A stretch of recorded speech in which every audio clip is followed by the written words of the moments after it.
Selamat malam saudara-saudara sekalian, selamat hari Sabat. Bagi semua pemirsa yang sedang dan masih mengikuti ibadah KKR-Net, Ketua-Ketua Jemaat SKS SBT Sulawesi Selatan Makassar. Hari ini adalah hari yang ke-10 dari seri pelajaran KKR kita yang berjudul Tempat Tujuan Pemegang Kunci Keselamatan. Namun sebelumnya, kita akan berdoa. Tuhan Allah Bapa kami yang bertahta di dalam kerajaan surga, sungguh suatu saat yang sangat membahagiakan apabila kami membicarakan tentang firman Tuhan dan kebenarannya, bahkan yang akan membawa kami kepada keselamatan. Terima kasih Tuhan untuk malam ini, terima kasih untuk hari Sabat-Mu yang suci, terima kasih untuk nafas hidup yang masih Tuhan berikan. Kami mohon kehadiran-Mu Tuhan di hati kami semua, pemirsa yang membawakan acara, bahkan semua orang yang merindu untuk mendengarkan firman Tuhan. Kami sudah berdoa di dalam nama Yesus. Amin. Saudara-saudara sekalian, judul kita pada malam hari ini adalah Tempat Tujuan Pemegang Kunci dari Keselamatan Itu. Saudara yang dikasihi Tuhan, dari malam ke malam kita telah banyak membahas firman Tuhan dengan tema kunci keselamatan. Kita telah dituntun untuk semakin mengerti apakah kunci untuk mendapatkan keselamatan. Apa yang harus kita buat sementara hidup di dunia ini agar mendapatkan keselamatan itu. Karena kita hidup di dunia ini harus mempunyai tujuan hidup yang jelas. Untuk jadi apakah kita tujuan hidup di dunia ini? Kalau kita hidup sementara di dunia ini mungkin mau jadi kaya, mau jadi pintar, punya gelar, tenar, ataupun hanya untuk mencari pencitraan, ataupun apa. Jangan lupa saudara-saudara, tujuan akhir kita adalah mendapatkan keselamatan. Topik pembahasan kita saat ini adalah tempat tujuan di mana pemegang kunci keselamatan. Tempatnya di mana? Dan itu harus menjadi tujuan hidup kita. Siapakah pemegang kunci keselamatan itu? Melalui pembahasan firman Tuhan yang kita telah ikuti dari malam ke malam, tidak lagi kita meragukan bahwa hanyalah Yesus. Hanya melalui Yesus. Dia adalah Yesus. Dialah pemegang kunci yang membuka keselamatan bagi kita, semua manusia. Tidak terkecuali. Tuhan tidak pernah memilih bangsa ini, orang itu, agama ini, agama itu. Saudara sadarilah, pada waktu Tuhan datang, Tuhan tidak pernah menanyakan apa agama saudara. Tetapi yang dia akan tanyakan adalah adakah iman? Yang kita sudah pelajari di hari-hari yang lalu. Wahyu 1 ayat 8. Apa yang dikatakan dalam Wahyu? Aku telah mati. Namun lihatlah, aku hidup sampai selama-lamanya. Dan aku, huruf besar, pemegang segala kunci maut dan kerajaan maut. Yang berhak menentukan selamat atau binasa alias tidak selamat. Yesus yang memegang kunci. Di dalam Yohanes 14 ayat 6, kata Yesus kepadanya, Akulah jalan, kebenaran, dan hidup. Tidak ada seorang pun yang datang kepada Bapa kalau tidak melalui aku. Ini adalah sebuah pernyataan Yesus sendiri. Yang kita semua manusia yang percaya kepada Alkitab. Itu adalah satu pernyataan yang Yesus katakan dan keluar dari mulutnya sendiri. Dialah jalan, kebenaran, dan hidup. Jadi ada 3 tahap sebenarnya. Kita harus mencari jalan yang benar di mana. Supaya kita menemukan kebenaran. Dan ujungnya adalah menuju kepada hidup.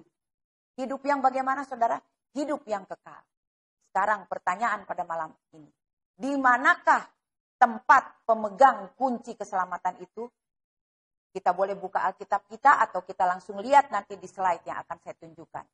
Yohanes 14 ayat 1 sampai 3. Yesus berkata, janganlah gelisah hatimu. Apakah kita semua mempunyai kegelisahan? Saya harus jujur. saya mempunyai banyak kegelisahan. Ada ketakutan, ada keraguan-raguan. Tetapi setelah kita percaya kepada Allah dan menyelidiki firman Allah, keraguan-raguan itu menjadi tidak ada. Jadi dia bilang apa di sini? Janganlah gelisah. Kenapa dia katakan gelisah? Karena banyak orang yang masih gelisah, masih ragu-ragu apakah mereka sudah berada di jalan yang benar. Apakah mereka sudah bisa memastikan bahwa mereka akan berada di satu tempat di mana di rumah Bapakku, dia bilang selanjutnya. Dia bilang apa? Percayalah kepada Allah, percayalah juga kepadaku. Di rumah Bapakku, aku mengatakannya kepadaku. Dia bilang apa? Banyak tempat tinggal. Jika tidak demikian, tentu aku akan mengatakannya kepadamu. Sebab aku pergi ke situ untuk menyediakan tempat bagimu. Dan apabila aku telah pergi ke situ, saudara, saat ini dia sedang pergi ke situ, dia berada di situ. Dan setelah selesai menyediakan tempat bagi kita, bagimu, bagi saya, bagi saudara-saudara sekalian, dia katakan apa? Aku akan datang kembali dan membawa kamu ke tempatku, supaya di tempat di mana aku berada, kamu pun berada. Di manakah kira-kira itu, saudara?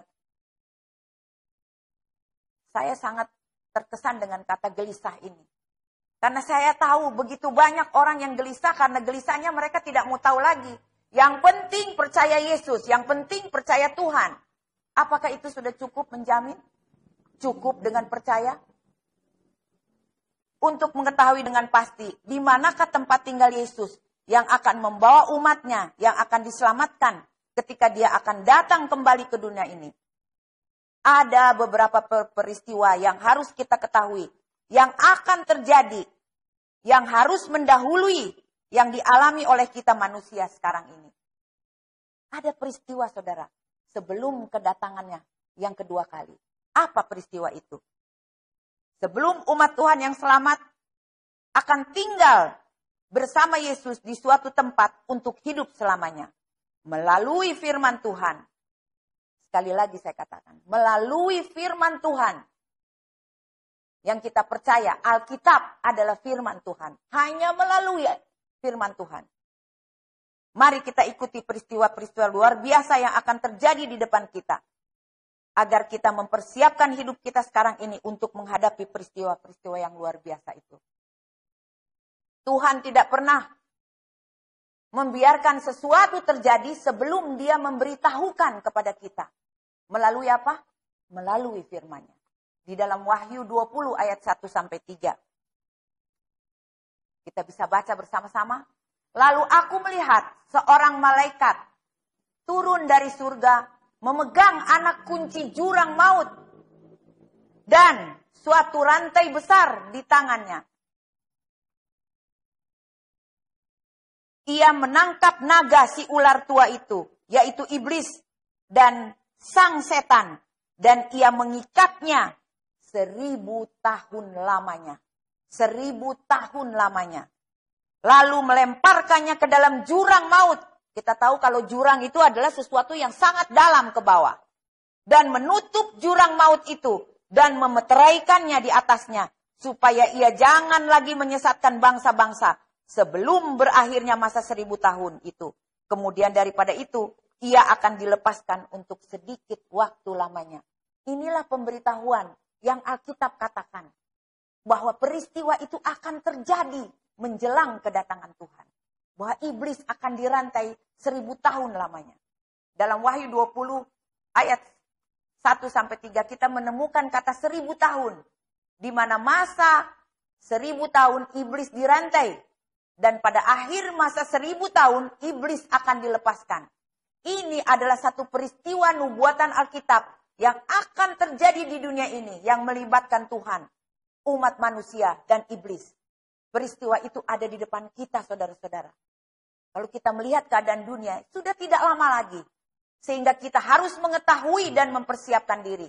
Karena ini menyangkut masa depan hidup kita ketika Tuhan datang kedua kali. Kapankah masa 1000 tahun itu? Peristiwa apakah yang terjadi pada 1000 tahun itu? Bagaimanakah kehidupan manusia setelah itu? Ini semua akan menjadi pertanyaan atau kita akan mendapatkan jawabannya. Versi Alkitab. Semuanya itu akan kita dapatkan hanya melalui firman Tuhan. Ada berbagai pandangan atau ajaran tentang masa 1000 tahun. Namun yang akan kita bahas malam ini adalah versi Alkitab. Hanya Alkitab sebagai firman Tuhan yang kita yakini dan kita percaya bahwa Yesus sendiri itu adalah firman. Dan kita harus percaya. Kalau kita tidak percaya, maka kita tidak akan disebut sebagai pengikut Kristus. Berdasarkan Alkitab menjelaskan bahwa ada peristiwa-peristiwa pada masa awal 1000 tahun. Jadi ada 3 periode. Versi Alkitabiah yang kita yakini Alkitab adalah sumber kebenaran. 2, selama masa 1000 tahun. Dan ketiga, akhir dari masa 1000 tahun itu. Saudara-saudara, dalam masa periode ini, itu kita pelajari dulu peristiwa pada awal 1000 tahun. Apa yang akan terjadi? Kita buka Alkitab kita sebagai firman Tuhan. Sumber kebenaran itu. 1 Tesalonika 4 ayat 15. Ini kami katakan kepadamu dengan firman Tuhan. Bukan kata pendeta ini. Bukan kata orang ini. Orang pintar ini. Orang hebat ini. Bukan. Ini firman Tuhan yang mengatakan. Dia bilang apa? Kita yang hidup. Yang masih tinggal sampai kedatangan Tuhan. Sekali-kali tidak akan mendahului mereka yang telah meninggal. Artinya, kita yang hidup saat ini, maupun yang telah mati, semuanya sedang menunggu kedatangan Tuhan. Kita tidak mendahului, tidak yang mati itu sudah diangkat ke surga, tidak. Versi Alkitab mengatakan bahwa kita semua sedang menunggu peristiwa besar, di mana kedatangan Tuhan semua mata akan melihat.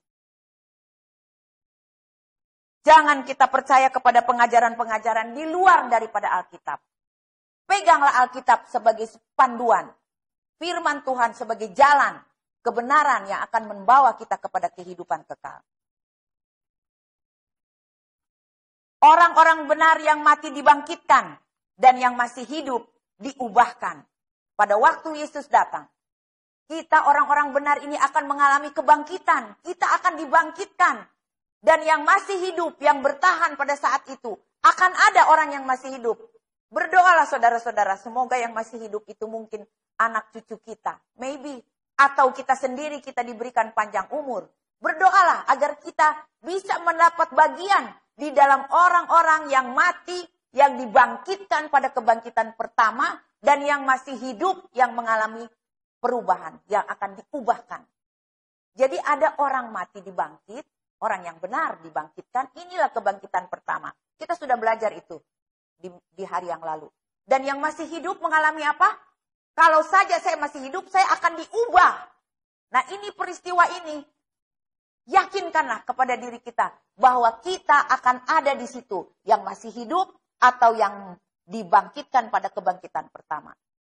Kita baca dalam 1 Tesalonika 4 ayat 16. Sebab pada waktu tanda diberi, yaitu pada waktu penghulu malaikat berseru, dan sangkakala Allah berbunyi, maka Tuhan sendiri akan turun dari surga, dan mereka yang mati dalam Kristus akan lebih dahulu bangkit. Saudara-saudara, banyak orang sekarang takut mati kena virus, takut mati karena belum jelas. Pengharapannya belum jelas. Malam ini kita akan mendapatkan penjelasan. Kemana kita? Walaupun kita mati, kita akan beristirahat hanya untuk sementara. Tetapi kita akan apa? Dibangkitkan. Orang benar akan lebih dulu bangkit. 1 Korintus 15 ayat 51. Sesungguhnya aku menyatakan kepadamu suatu rahasia. Tapi malam ini bukan menjadi rahasia lagi. Kita tidak akan mati semuanya. Tetapi kita semuanya akan diubah. Dari keadaan bisa mati kepada keadaan yang tidak bisa mati. Wahyu 20 ayat 6. Berbahagia dan kuduslah ia yang mendapat bagian dalam kebangkitan yang pertama itu. Pertanyaannya, bagaimana kita bisa tahu bahwa kita, waktu kita dibangkitkan, bahwa kita adalah yang mengalami kebangkitan pertama? Kita lihat di sini selanjutnya. 3, orang-orang jahat yang hidup dibinasakan. Dalam Alkitab juga. Jadi ini bukan ajaran sebuah agama. Ini adalah ajaran versi Alkitabiah. Ya. Dia bilang apa? Dalam 2 Tesalonika 1 ayat 17. Dan untuk memberikan kelegaan kepada kamu yang ditindas dan juga kepada kami. Pada waktu Tuhan Yesus dari dalam surga menyatakan dirinya bersama-sama dengan malaikat-malaikatnya dalam kuasanya di dalam api yang bernyala-nyala. Ayat 8. Dan mengadakan pembalasan terhadap mereka yang tidak mau mengenal Allah. Dan tidak mentaati Injil Yesus, Tuhan kita. Waktu saya baca di ayat ke-8 ini, yang tidak mau mengenal Allah. Sementara kalau kita melihat fenomena di dunia ini, semua orang merasa mengenal Allah. Bahkan banyak kali kita menyebut nama Allah. Berulang kali, nama Yesus, semua dalam nama Yesus. Tetapi apakah kita mengenal Dia? Jangan-jangan saudara hanya tahu, tapi saudara tidak kenal siapa Allah, siapa Yesus sesungguhnya. Haruslah kita mengenal Allah melalui firman-Nya. Tidak ada orang memperkenalkan Allah seperti di dunia ini. Tolong perkenalkan, ini Tuhan saya, ini Allah saya. Tidak. Melalui dari buah-buahnya. Kehidupan kita. Orang akan mengenal siapa Tuhan itu. Siapa Tuhan yang kita sembah. 4. Semua orang benar diangkat ke surga. Yang bangkit dan masih hidup. Jadi yang dibangkitkan dan yang masih ada saat itu yang menyambut kedatangan Tuhan, yang tidak mengalami kematian, semuanya itu akan apa? Diangkat ke surga. Saudara, kalau kita mau membayangkan peristiwa itu, oh Tuhan, biarlah kita semua yang mendengarkan saat ini, dan yang percaya dan menurut, kita akan berada di sana nanti. Dia bilang di dalam 1 Tesalonika 4 ayat 17. Sesudah itu kita yang hidup, yang masih tinggal. Firman mengatakan ini. Bukan saya. Firman yang mengatakan. Akan diangkat bersama-sama dengan mereka dalam awan. Menyongsong Tuhan di angkasa. Demikianlah kita akan selama-lamanya bersama-sama dengan Tuhan. Di mana? Jawabannya itu saudara sudah tahu. 5. Sementara kita yang hidup diangkat masuk ke surga, iblis dirantai selama 1000 tahun. Wahyu 20 ayat 1-3. Bukan kata saya, bukan kata pendeta, kata Alkitab, firman Tuhan yang mengatakannya. Lalu aku melihat seorang malaikat turun dari surga memegang anak kunci jurang maut dan suatu rantai besar di tangannya. Ia menangkap naga ular tua itu, yaitu iblis dan setan. Dan ia mengikatnya 1000 tahun lamanya. Lalu melemparkannya ke dalam jurang maut. Dan menutup jurang maut itu. Dan memeterai di atasnya. Supaya ia jangan lagi menyesatkan bangsa-bangsa. Sebelum berakhirnya masa 1000 tahun itu. Kemudian daripada itu, ia akan dilepaskan untuk sementara waktu lamanya.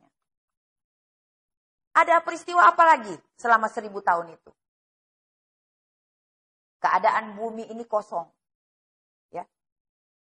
Hanya ada setan yang ada di dalam apa? Lubang jurang maut. Dunia ini sepi, tidak ada manusia. Kenapa? Karena orang-orang jahat belum dibangkitkan. Mereka masih ada di dalam kubur. Orang-orang jahat waktu melihat Tuhan datang, mereka semua mati. Mengalami kematian. Yeremia 4 ayat 25. Aku melihat ternyata tidak ada manusia. Dan semua burung di udara sudah lari terbang. Yeremia 4 ayat 27. Sebab beginilah firman Tuhan. Seluruh negeri ini akan menjadi sunyi, sepi. Tetapi aku tidak akan membuatnya habis lenyap.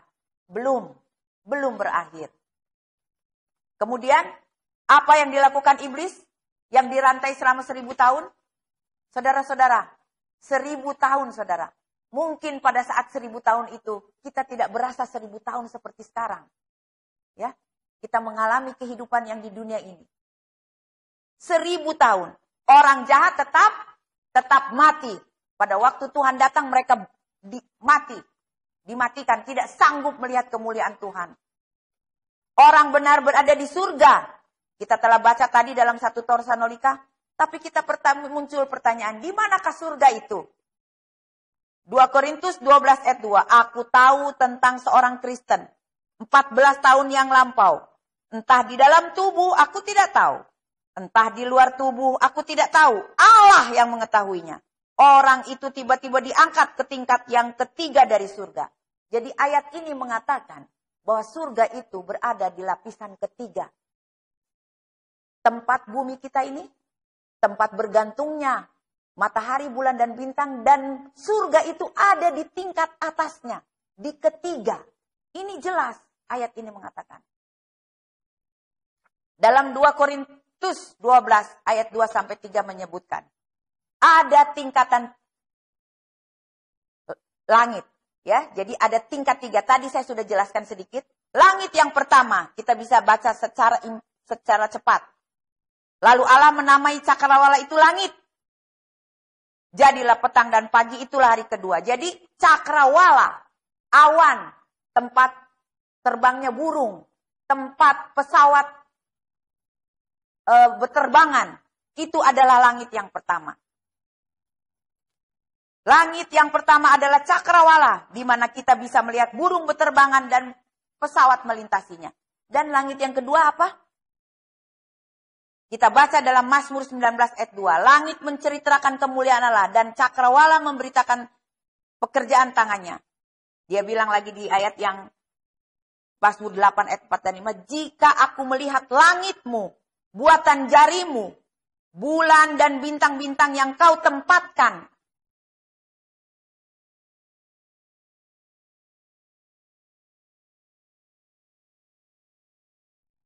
Apakah manusia sehingga engkau mengingatnya? Inilah langit kedua itu. Tempat bergantungnya matahari, bulan, bintang, planet-planet. Langit yang kedua itulah terdapat segala sesuatu yang tergantung di situ. Itulah langit yang kedua.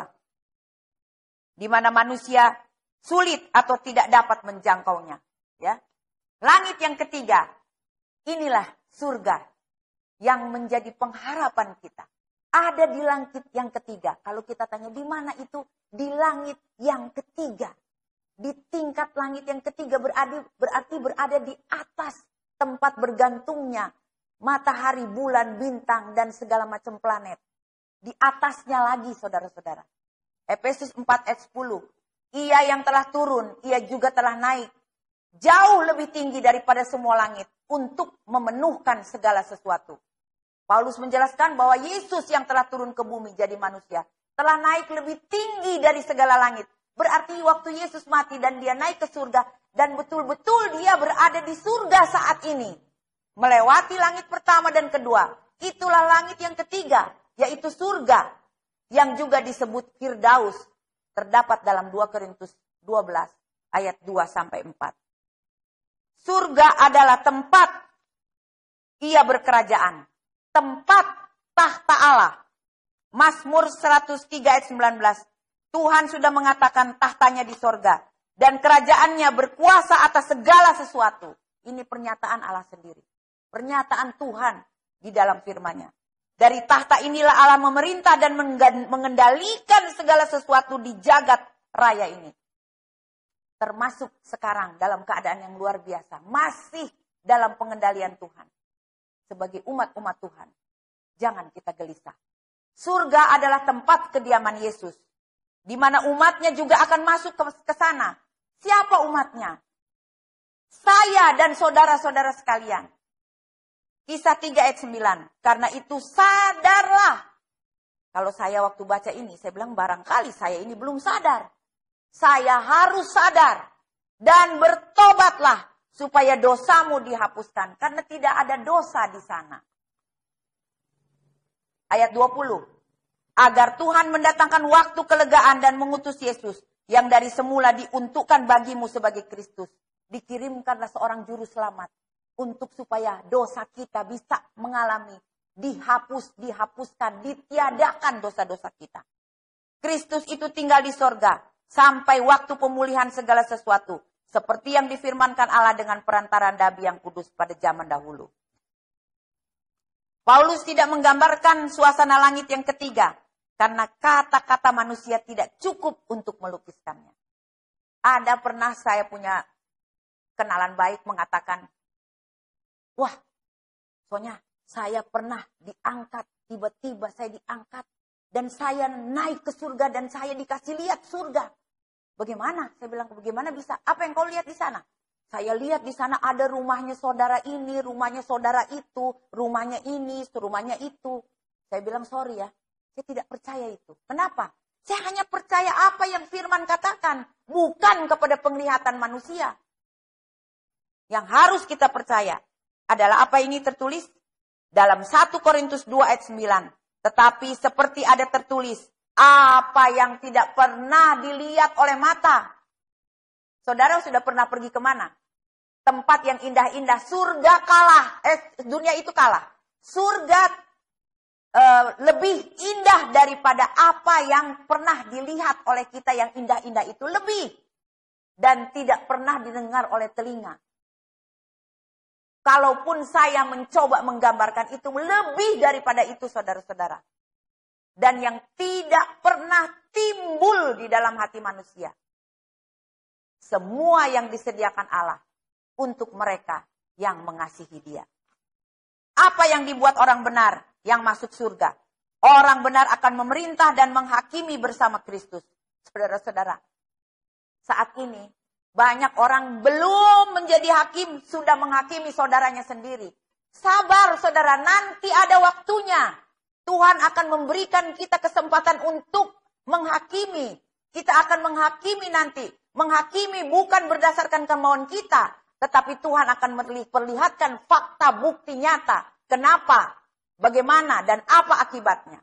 Dalam 1 Korintus 6 ayat 2 dan 3. Atau tidak tahukah kamu bahwa orang-orang kudus akan menghakimi dunia? Kalau sekarang saya sudah menghakimi, awas, hati-hati, bahwa saya sudah tidak ada berada di dalam jalan apa yang Tuhan mau saya lakukan. Dan jika penghakiman dunia berada dalam tangan kamu, tidakkah kamu sanggup untuk mengurus perkara-perkara yang tidak berarti? Ini tantangan buat kita. Seringkali kita menghakimi saudara kita sebelum waktunya. Itu nanti ada waktunya saudara-saudara. Tidak tahukah kamu bahwa kita akan menghakimi malaikat-malaikat? Jadi apalagi perkara-perkara biasa dalam hidup kita sehari-hari. Dalam Wahyu 20 ayat 4. Lalu aku melihat tahta-tahta dan orang-orang yang duduk di atasnya. Kepada mereka diserahkan kuasa untuk menghakimi. Kuasa menghakimi ini bisa kita katakan sebagai sesuatu keadilan Tuhan. Yang kita bilang memang pantas dihukum. Bukan berdasarkan perasaan, oh ini orang nggak boleh di sini, bukan. Ada nanti yang merupakan kejutan juga bagi kita. Ternyata segala sesuatu yang Tuhan lakukan, penghakiman itu dilakukan dengan adil dan seadil-adilnya. Dan tidak ada satu mulut pun nanti yang akan mengatakan itu tidak benar. Semua mulut akan mengatakan amin, benarlah adanya. Apalagi aku juga melihat jiwa-jiwa mereka yang telah dipenggal kepalanya karena kesaksian tentang Yesus. Dan karena firman Allah yang tidak menyembah binatang itu dan patungnya. Dan tidak juga menerima tandanya pada dahi dan tangan mereka. Dan mereka hidup kembali dan memerintah sebagai raja bersama-sama dengan Kristus dalam masa 1000 tahun. Inilah 1000 tahun yang pertama yang kita tahu setan dirantai. Kita menjadi hakim di dalam kerajaan surga bersama-sama dengan Tuhan. Menyaksikan keadilan Tuhan. Saksi perbuatan-perbuatan dosa dan akibatnya. Kita juga ikut menghakimi. Yang saya tekankan di sini adalah saksi akan keadilan Tuhan. Bagaimana adilnya Tuhan. Sehingga kita akan merasakan memang Tuhan itu adil. Dia itu benar. Jadi dia bukan menghukum karena dia benci. Dia benci akan dosa kita. Tetapi kita akan menghakimi. Karena kita sudah diperingatkan, tetapi kita tidak mau mengenal Allah. 1 Korintus, Wahyu 2 ayat 12. Kristus dan malaikat orang benar bersama Yerusalem baru turun. Inilah peristiwa di mana 1000 tahun berakhir. Yerusalem baru itu akan apa? Turun. Kita baca dalam Wahyu ini. Dan aku melihat kota yang kudus, Yerusalem yang baru, turun dari surga, dari Allah, yang berhias bagaikan pengantin perempuan yang berdandan untuk suaminya. Saya tidak bisa membayangkan bagaimana indahnya. Sekalipun gambar itu tadi seperti ini, itu pun juga mungkin bukan juga seperti itu. Itu akan menjadi sebuah kejutan bagi kita. Ini menggambarkan manusia yang menggambarkan, oh seperti itu kira-kira. Tidak, saudara-saudara. Lalu apa yang dialami oleh orang-orang jahat? Setelah 1000 tahun, orang jahat dibangkitkan. Itu tertulis dalam Wahyu 20 ayat 5. Tetapi orang-orang mati yang lain tidak bangkit sebelum berakhir masa 1000 tahun itu. Iblis dilepaskan. Wahyu 20 ayat 7. Dan setelah masa 1000 tahun itu berakhir, iblis akan dilepaskan dari penjaranya. Dan dia akan pergi menyesatkan bangsa-bangsa. Kenapa? Karena orang jahat apa? Bangkit. Jadi orang jahat bangkit, wah mereka juga baru sadar, loh ada apa ini? Apa yang terjadi?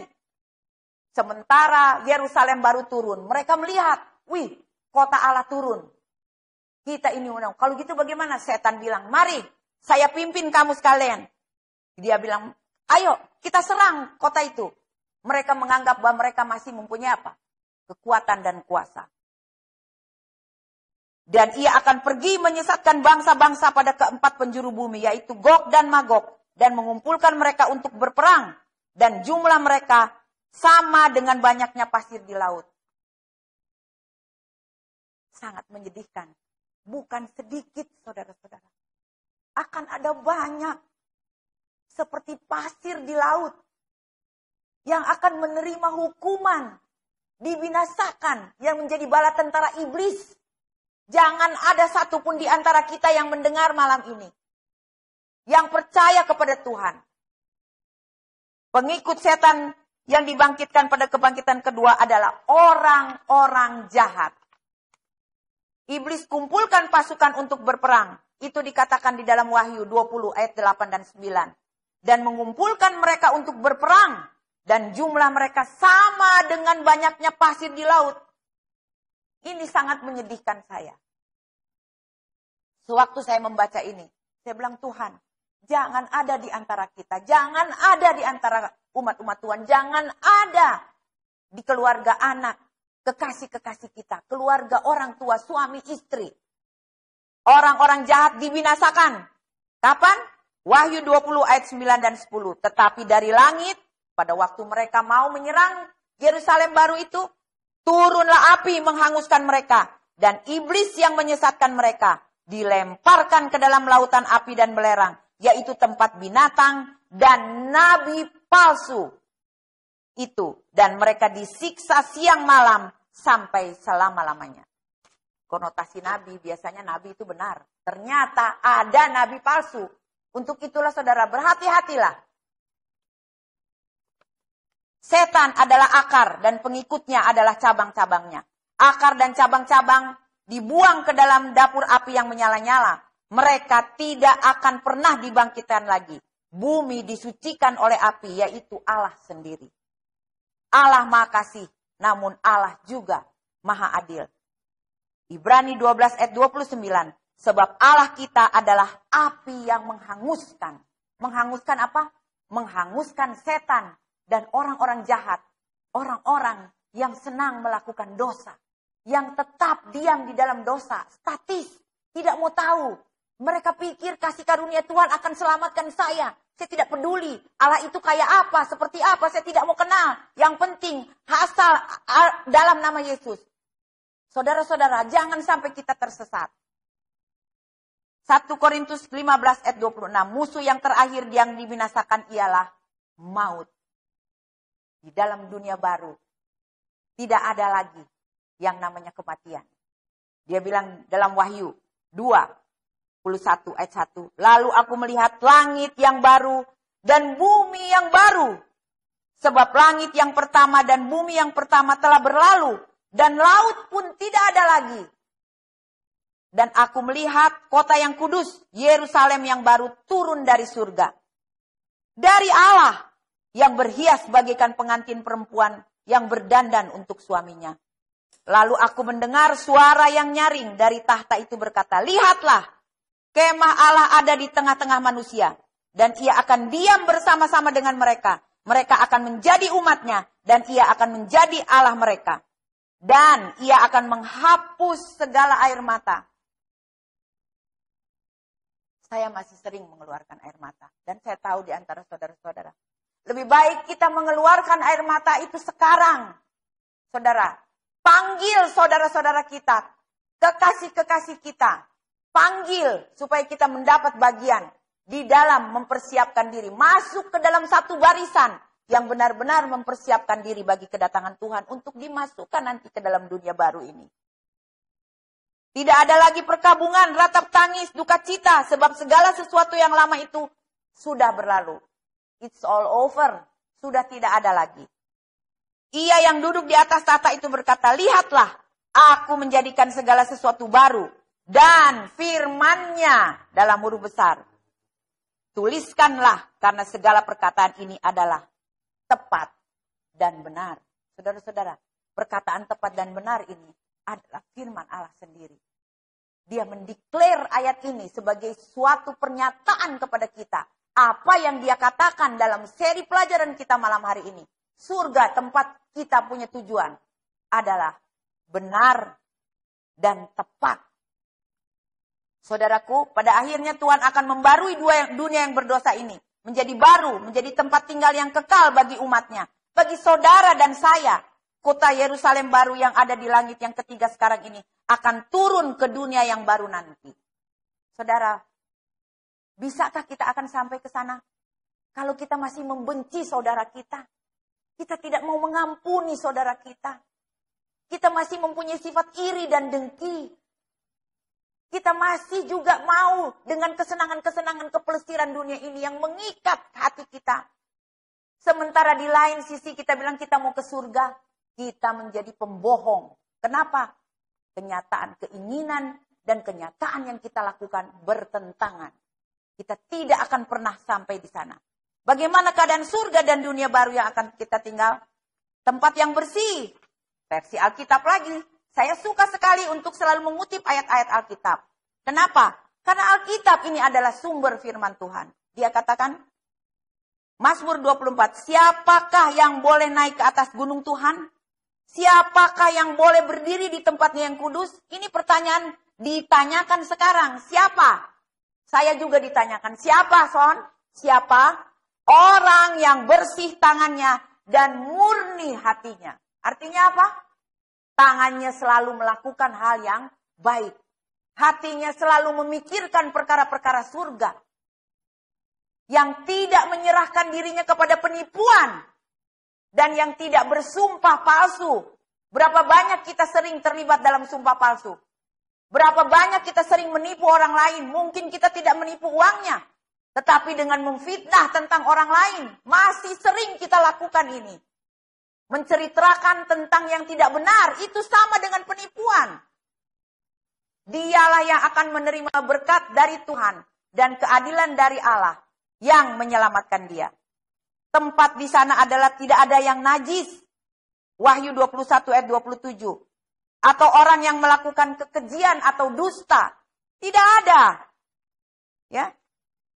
Tidak ada apa lagi dia bilang? Jangan sesat. Orang cabul, penyembah berhala. 1 Korintus 6 ayat 9 dan 10. Pencuri, orang kikir. Saya kalau dengar kata kikir ini agak sedikit alergi. Ya kikir tuh kayaknya pelit.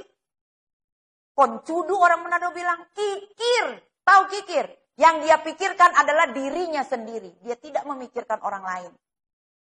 Jangankan berkorban, berpikir aja. Menaruh kasihan aja kepada orang pun tidak. Pemabuk, mabuk apa? Orang-orang muda, maaf. Mabuk game. Ngaku, ngaku. Anak-anakku, game. Hati-hati. Kita mungkin tidak mabuk anggur, tapi kita mabuk dengan permainan game. Pemfitnah dan penipu tidak akan mendapat bagian dalam kerajaan Allah. Bagaimana lagi keadaannya di sana? Aman.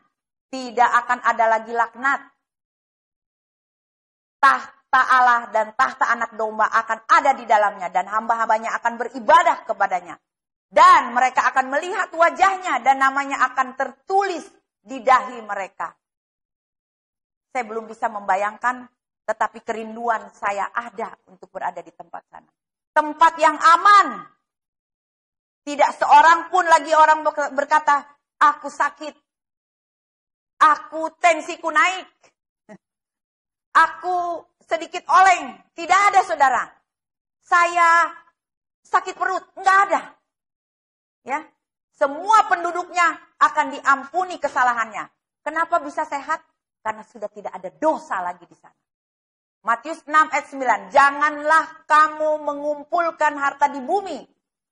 Hati-hati, ini adalah juga salah satu penghalang, batu sandungan. Karena kita sibuk mengumpulkan harta di bumi ini. Kerja dan kerja tidak pernah memikirkan jalan keselamatan.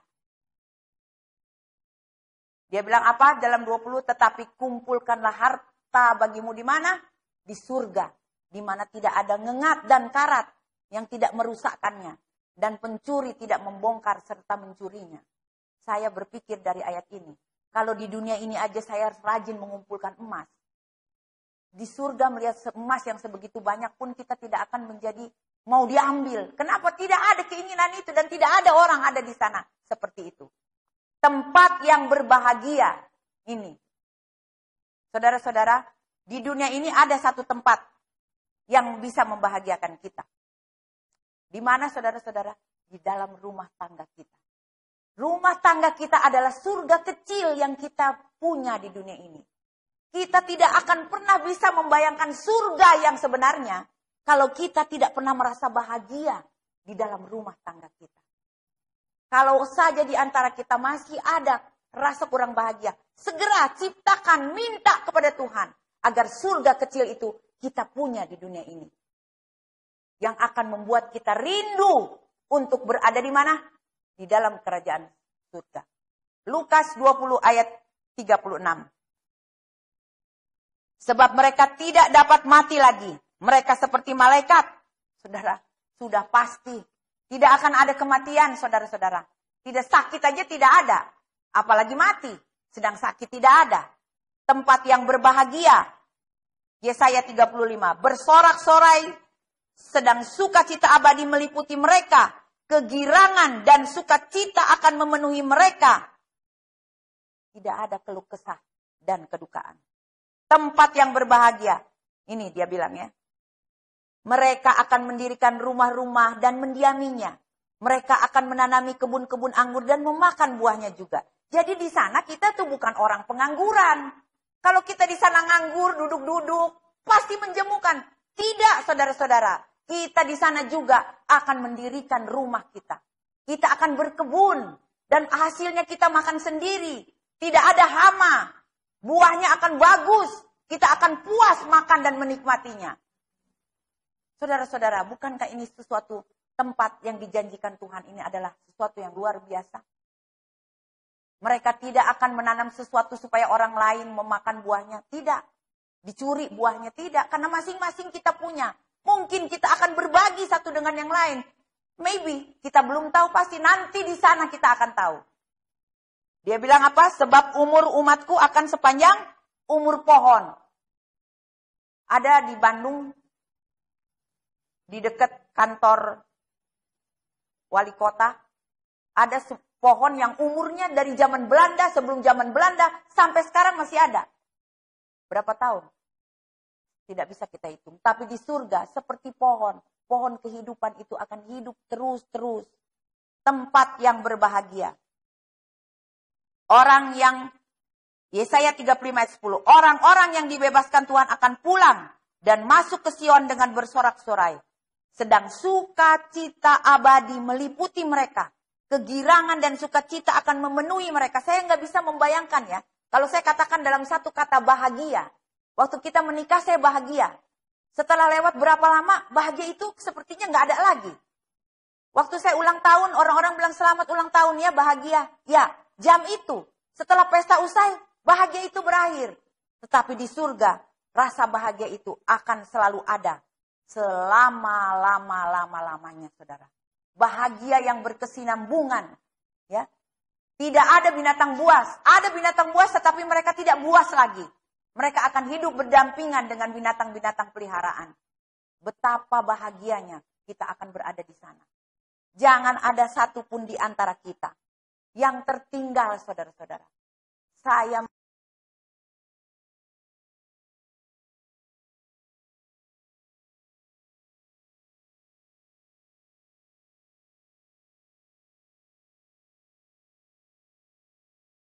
Ibu Uni Sumanda dan Bapak Nelson Sumanda. Rio. Emri, sahabat saya. Marilah kita masuk di dalam satu barisan yang akan mengambil bagian melihat kedatangan Tuhan. Di mana Tuhan akan menjemput. Ulang tahun, orang-orang bilang selamat ulang tahun ya, bahagia. Ya, jam itu. Setelah pesta usai, bahagia itu berakhir. Tetapi di surga, rasa bahagia itu akan selalu ada. Selama-lama-lama-lamanya, saudara. Bahagia yang berkesinambungan. Ya. Tidak ada binatang buas. Ada binatang buas tetapi mereka tidak buas lagi. Mereka akan hidup berdampingan dengan binatang-binatang peliharaan. Betapa bahagianya kita akan berada di sana. Jangan ada satupun di antara kita yang tertinggal, saudara-saudara. Saya menyebut besan saya, Ibu Uni Sumanda dan Bapak Nelson Sumanda. Rio. Emri, sahabat saya. Marilah kita masuk di dalam satu barisan yang akan mengambil bagian melihat kedatangan Tuhan. Di mana Tuhan akan menjemput kita. Membawa kita untuk hidup bersama-sama dengan Dia di dalam kerajaan surga. Di dunia ini masih kita dipisahkan. PSBB, lockdown, kita tidak bisa bertemu. Tapi di surga kita akan selalu bertemu. Kita akan memuliakan Allah. Terus memuji Tuhan. Ingat, hari Sabat masih tetap ada dalam kerajaan surga. Jadi kalau kita di dunia juga biasa menyucikan dan mengasingkan hari Sabat sebagai hari ibadah, kita juga akan terbiasa menyucikan hari Sabat di sana. Tuhan Yesus mengajak kita agar bertobat. Kalau neraka begitu mengerikan, tentu bukan ke sana tujuan kita. Yang sadar dan tahu kunci keselamatan. Kita harus sadar dan tahu apa kunci keselamatan surga. Yang sudah kita pelajari tadi. Dan hanya ada satu jalan keselamatan. Melalui Yesus Kristus dan kasih karunia-Nya. Surga yang begitu indah. Kejutan, damai, aman, bersih.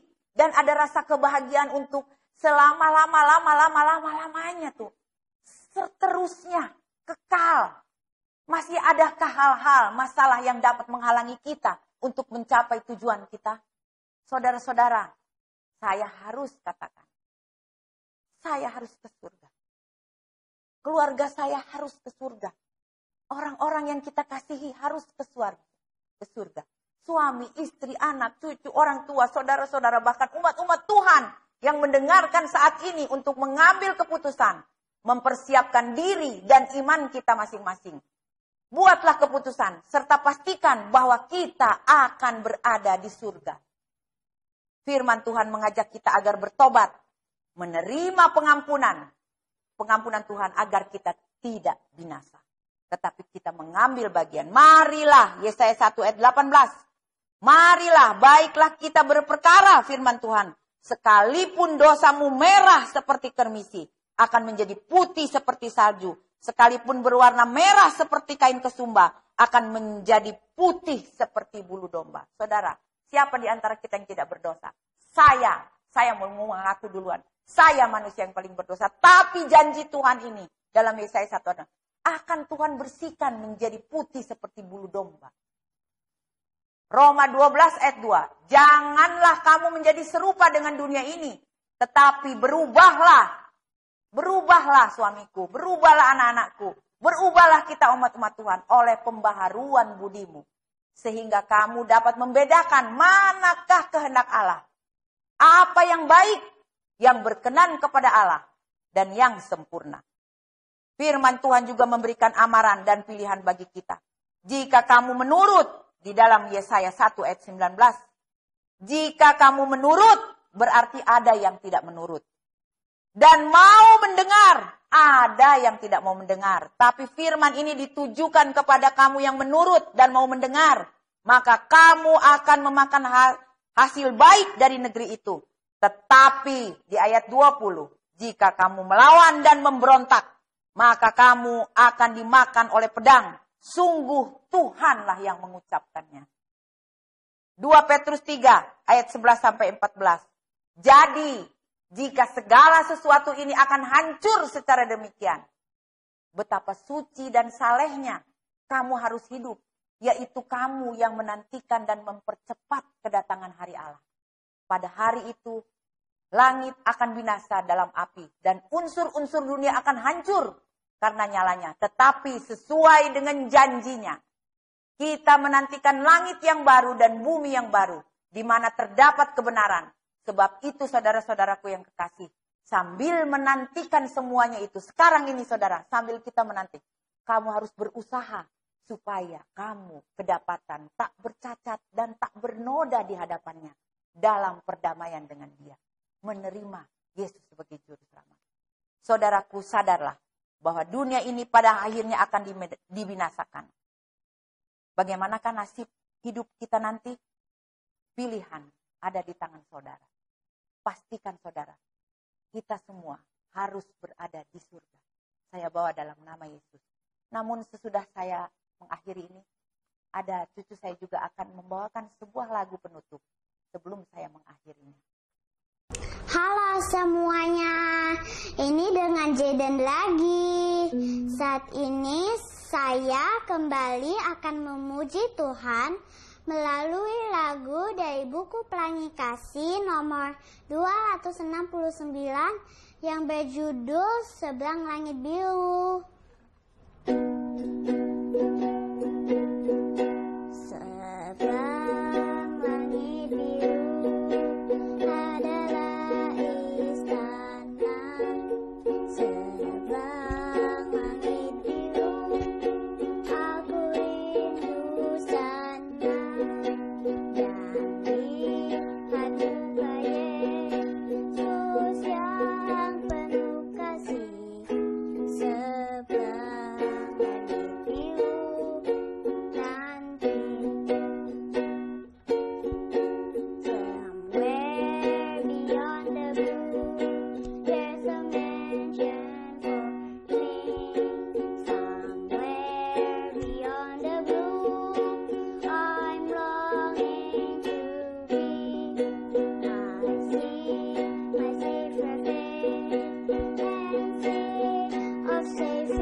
Saudara-saudara, saya akan berdoa untuk mengakhiri ibadah KKR malam ini. Mari kita tunduk kepala dan kita berdoa. Tuhan Allah Bapa kami yang bertahta di dalam kerajaan surga. Allah kekal, Maha Pengasih, Maha Penyayang, yang kami sembah siang dan malam. Terpujilah namamu Tuhan untuk firman yang disampaikan pada malam hari ini. Di mana Tuhan menyiapkan suatu tempat di surga bagi kami umat-umat Tuhan yang percaya, setia dan menurut. Jadikanlah kami umat-umat-Mu Tuhan, yang bukan saja memimpikan surga, tetapi juga yang akan berada di sana pada kedatangan-Mu yang kedua kali. Hidup bersama-sama dengan Tuhan, bersama-sama dengan umat-umat Tuhan, bahagia untuk selama-lamanya. Biarlah pengharapan ini terus kami pegang Tuhan. Kami yakini sehingga masuk ke dalam alam bawah sadar bahwasanya surga itu adalah nyata. Terima kasih Tuhan, kami sudah boleh memperoleh berkat pada malam Sabat ini. Biarlah berkat itu akan terus menjadi milik kami hingga Maranatha. Kami sudah berdoa dan memuliakan nama Tuhan. Dalam nama Yesus. Amin.